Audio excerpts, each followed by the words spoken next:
Sampurasun wilujeng tepang deui dina pangajaran bahasa Sunda kelas 7 KD 3.8 aksara Sunda semester genap.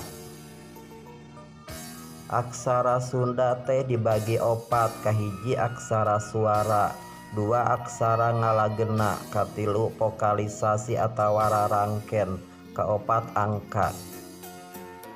Aksara Sunda atawa aksara vokal diantarana aya a, i, u, e jeung o.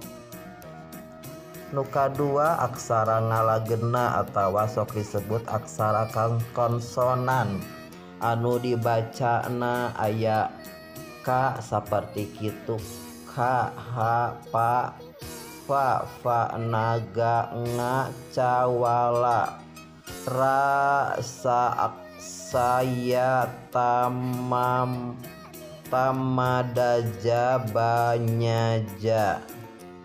Masing-masing aya tulisan aksara Sundana.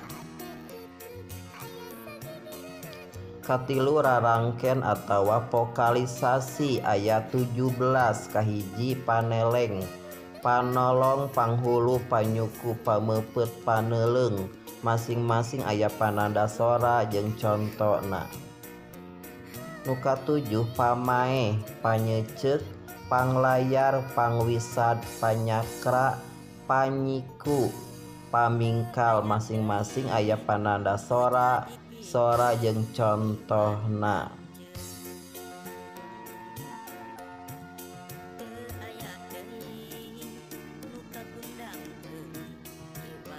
Nu kaopat angka.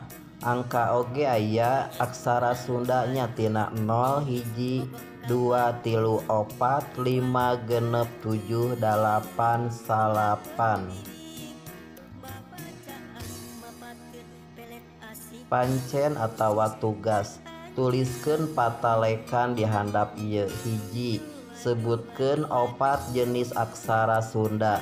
2, tuliskeun aksara Sunda suku kata. Ka, kumaha aksara Sundana.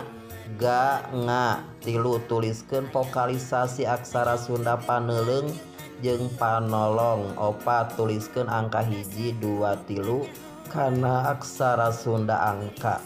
5, aya sabaraha kabehna vokalisasi aksara Sunda teh?